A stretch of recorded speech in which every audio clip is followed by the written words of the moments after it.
Good morning! Today we're talking about how I like to plan my road trips. I've planned a total of 5 road trips. I'm in the middle of planning a 6th one, so I figured it would be a perfect time to give you some of my tips and tricks and also let you know how I've learned to streamline the process as much as possible. It is not a streamlined process in any stretch of the imagination, but I think I've gotten it down to a few manageable steps. The first step that sounds obvious but was absolutely not common sense to me at the time of planning my first 5 road trips. Thinking about what your goals are. Do you want to see a ton of national parks? Do you want to drive on scenic highways?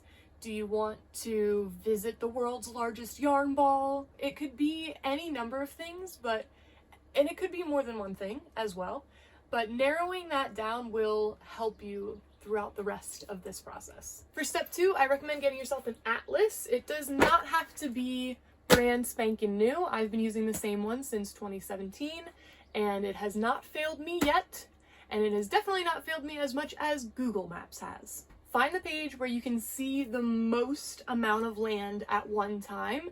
If you have neighboring countries nearby your route, try and make sure your map shows where those major cities are, where international highways are, things like that, so that if you wanted to pop into one of those other countries, it's sort of available to you.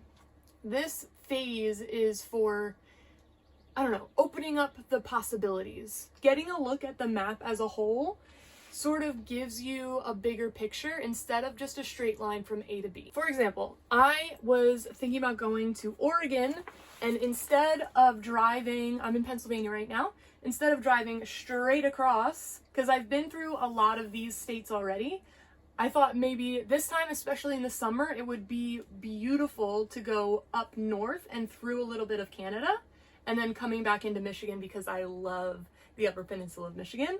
So that was something that I never even thought about doing until I looked at this grand map.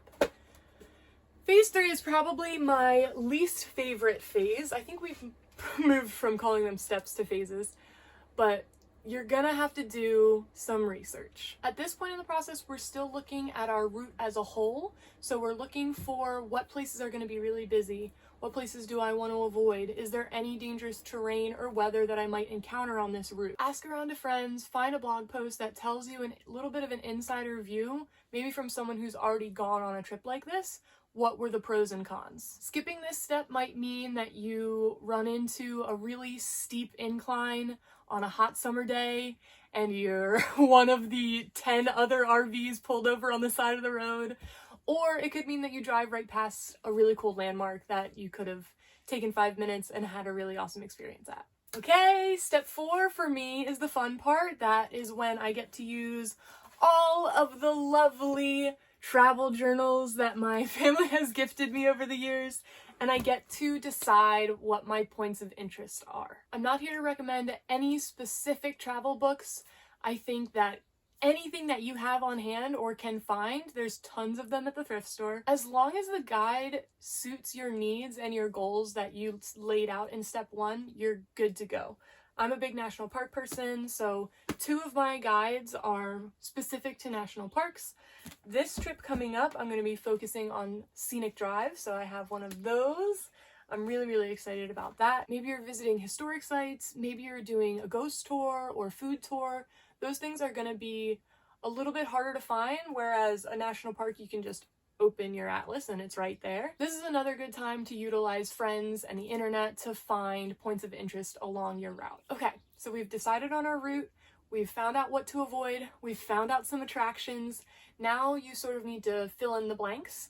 Usually your attractions are not going to be evenly spaced so conveniently so that you just get to see one every day and it works out perfectly. If it does, play the lottery because that is some really good luck. Step number 5 is just filling out your itinerary. So maybe you have 700 miles between attraction A and attraction B and you only want to drive 400 miles a day.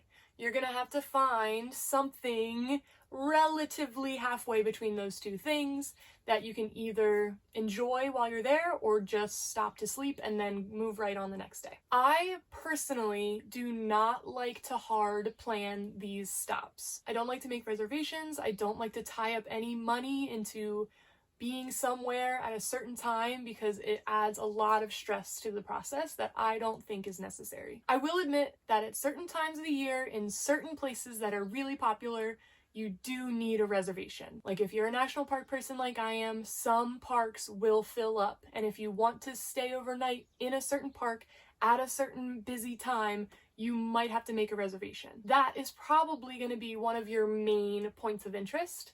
One of these little filler spots doesn't have to be anything spectacular. Think about the needs of you and your traveling partners, if you have them, and your rig, and just go by that. If all you need is a Walmart parking lot, then great. Make sure you find out whether or not the Walmart in that area allows overnight parking, because not all of them do. But that's why I like leaving these intermittent stops sort of up to chance, because it'll really depend on how full am I on water? How much do I need food? Do I want to take a shower? If I could only give one piece of advice, it would be that if you don't have to plan it, then don't. And that is coming from someone who is a compulsive planner. So you know I'm serious about it. If you're planning your first road trip, please let me know. That's very exciting. I'm happy to answer any questions you might have. If you've planned a road trip in the past and have tips for me, even better. I also made another video about my top tips and tricks for road tripping. You can watch that if you are interested and hungry for more knowledge. Thank you for hanging out, and I will see you next time.